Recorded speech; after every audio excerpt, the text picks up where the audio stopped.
Shalom, saudaraku yang dikasihi oleh Tuhan Yesus Kristus. Mari kita sungguh-sungguh siapkan hati untuk masuk dalam doa syukur hari ini.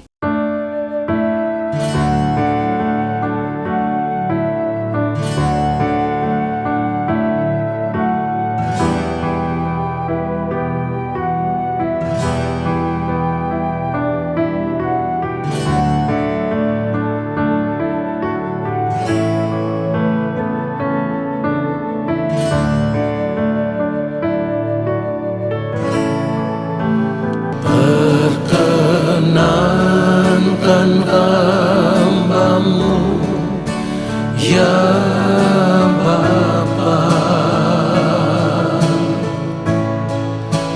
masuk dalam hadirat-Mu yang kudus. Perkenankan hamba-Mu, ya Yesus, sujud menyembah dalam kekudusan.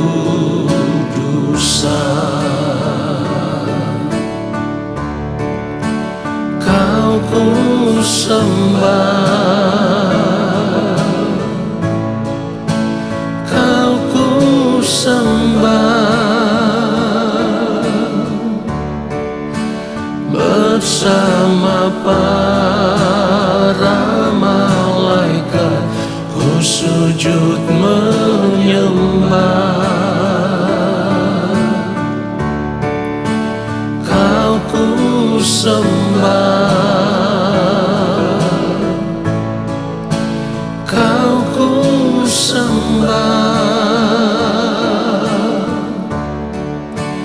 bersama para malaikat ku sujud menyembah.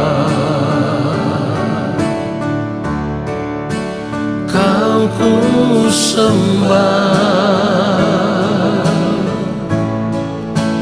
Kau ku sembah, bersama para malaikat ku sujud menyembah. Kau ku sembah, Kau ku sembah, bersama para malaikat ku sujud menyembah. Bersama para malaikat ku sujud menyembah. Sujud menyembah.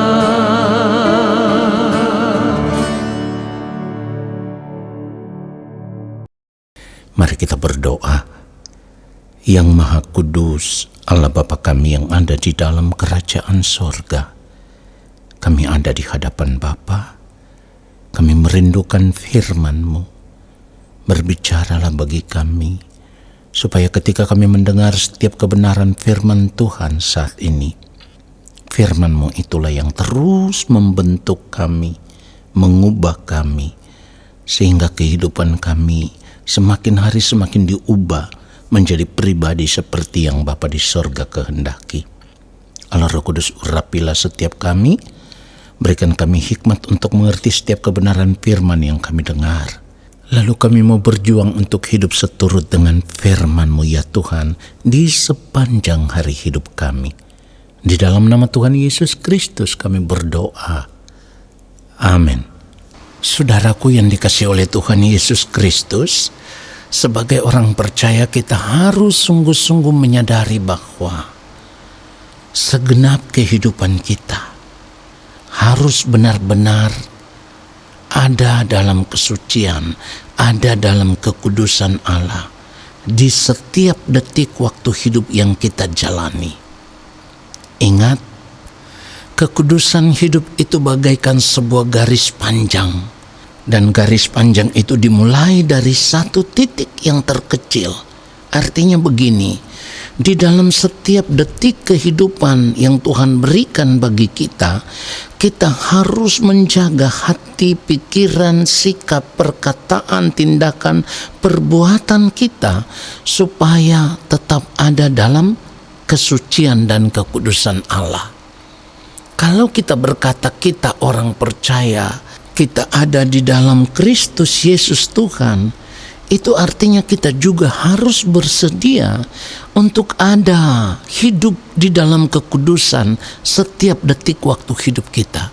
Ini adalah harga yang harus kita bayar sebagai orang percaya. Jadi orang percaya itu memang harus bersedia untuk hidup kudus. Kalau saudara tidak bersedia untuk hidup kudus, itu artinya saudara tidak percaya kepada Allah. Allah itu kudus. Bahkan kebenaran firman Tuhan berkata di dalam 1 Petrus 1 ayat 16, sebab ada tertulis, kuduslah kamu sebab aku kudus. Tuhan sendiri yang mengatakan akan hal ini. Kuduslah kamu sebab aku kudus. Nah, kalau Tuhan itu kudus, kita adalah anak-anaknya, berarti kita juga harus bersedia untuk hidup kudus. Sekalipun saat ini kita masih hidup di dunia ini, kita sudah harus mengambil keputusan untuk ada dalam kesucian dan kekudusan Allah. Itulah kenapa firman Tuhan juga katakan bahwa kita harus mengejar kekudusan. Sebab tanpa kekudusan tidak seorang pun akan melihat Tuhan. Ibrani 12 ayat 14 firman Tuhan katakan, berusahalah hidup damai dengan semua orang dan kejarlah kekudusan. Perhatikan itu, kejarlah kekudusan, sebab tanpa kekudusan tidak seorang pun akan melihat Tuhan. Jadi kalau firman Tuhan katakan kuduslah kamu sebab aku kudus, kita harus serius memperhatikan ini. Sebab Allah tidak pernah main-main dengan perkataannya. Allah itu kudus, kita juga harus kudus. Oleh sebab itu, kalau kita tidak bersedia untuk hidup dalam kekudusan Tuhan, jangan mengaku diri sebagai orang percaya. Sederhananya seperti itu, saudaraku. Kalau kita mengaku diri kita orang Kristen, kita orang percaya, kita anak Tuhan, ya ambil keputusan. Dan mulailah hidup di dalam kekudusan Allah, saudaraku. Ketika Tuhan Yesus mengajarkan kita untuk berdoa, di dalam Matius pasal 6 ayat yang ke-9, dikatakan karena itu berdoalah demikian, Bapa kami yang di surga, dikuduskanlah namamu. Artinya, nama Tuhan itu harus benar-benar dikuduskan di dalam kehidupan kita. Jadi karena Allah itu kudus, kita juga harus berjuang supaya seluruh aspek hidup kita tetap ada dalam kekudusan Allah. Lalu ciri daripada orang yang tetap mau tinggal di dalam kesucian kekudusan Allah itu harus terlihat jelas di dalam kehidupan kita. Dan ciri dari orang yang hidup dalam kekudusan itu selalu mengenakan belas kasihan, kemurahan, punya kerendahan hati, hidup dalam kelemah lembutan, dan begitu sabar di dalam segala hal, segala perkara. Sekarang mari kita periksa diri kita masing-masing. Apakah ciri dari kehidupan yang kudus itu sudah kita miliki? Jika belum, maka sebenarnya kita tidak mau untuk hidup kudus. Kita tidak mau hidup di dalam pemerintahan Allah. Lalu kalau kita berdoa, kita katakan, Bapa kami yang di sorga, dikuduskanlah namamu. Kita berdusta di hadapan Allah, saudaraku. Sebab firman Tuhan katakan, dikuduskanlah namamu, tetapi hidup kita tidak kudus.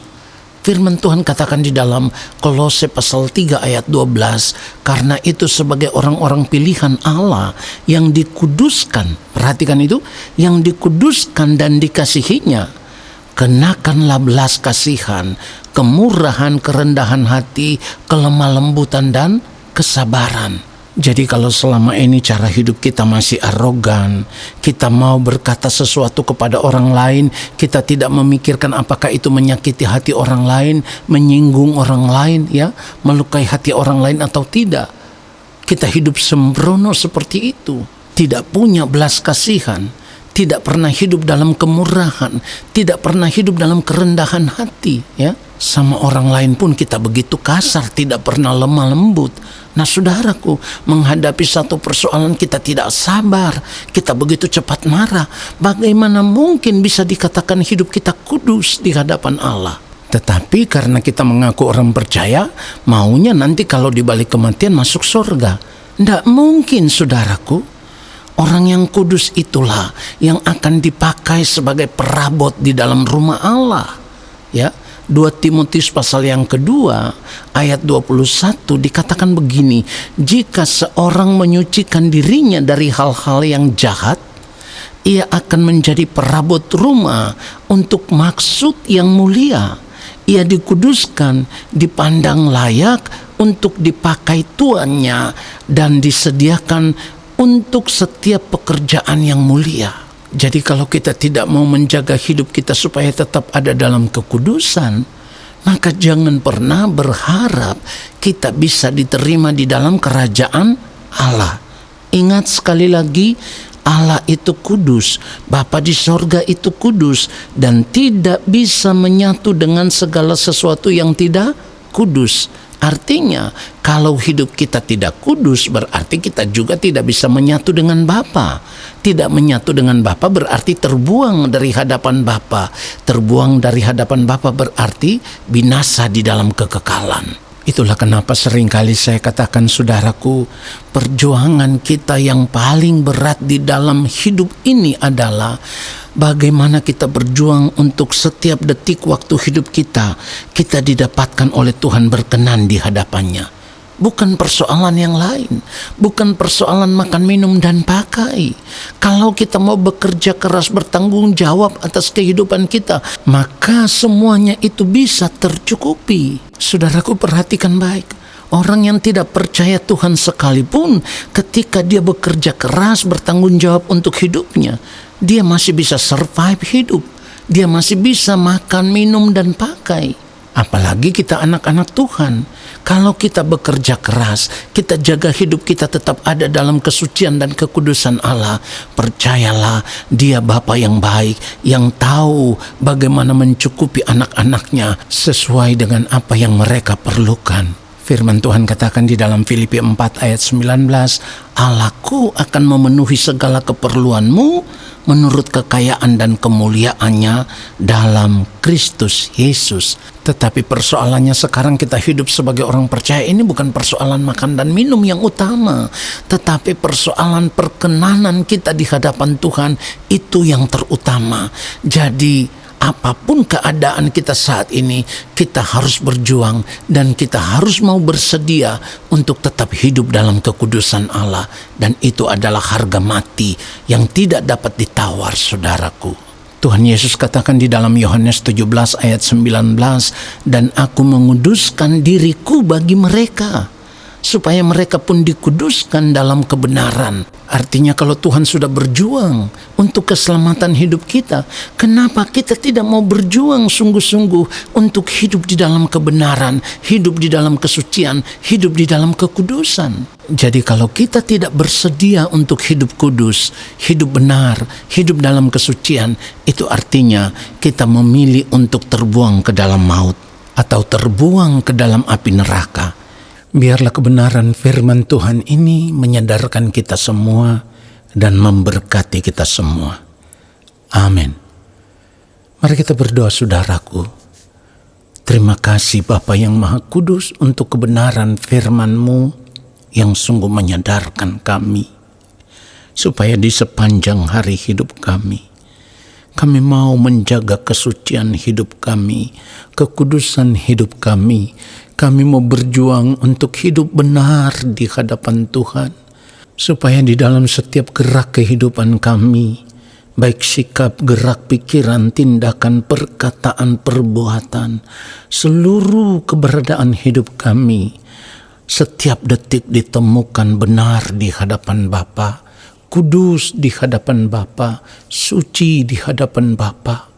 Karena kami rindu kehidupan kami pada akhirnya boleh ditemukan berkenan di hadapan-Mu ya Bapa. Terima kasih untuk firman-Mu yang sungguh menyadarkan kami. Kami mau mempergunakan sisa waktu hidup yang Tuhan berikan bagi kami untuk berjuang, hidup kudus, hidup tidak bercacat, tidak bercela di hadapan-Mu ya Tuhan. Terima kasih Allah Bapa yang Maha Kudus. Allah Roh Kudus, peganglah tangan kami, pimpinlah kehidupan kami ke dalam seluruh kebenaran. Lalu kami mau hidup di dalam kebenaran-Mu ya Tuhan, sampai waktu-Mu tiba bagi kami. Di dalam nama Bapa, Anak dan Roh Kudus, di dalam nama Tuhan Yesus Kristus, kami bersyukur untuk kebenaran firman Tuhan saat ini. Lalu saat ini ya Bapa, kami semua mau mengangkat tangan di hadapan-Mu. Kami percaya Engkau akan berkenan menurunkan tangan dan memberkati hidup kami. Saudaraku, arahkanlah hatimu tertuju kepada Allah Bapa di sorga dan terimalah berkat-Nya.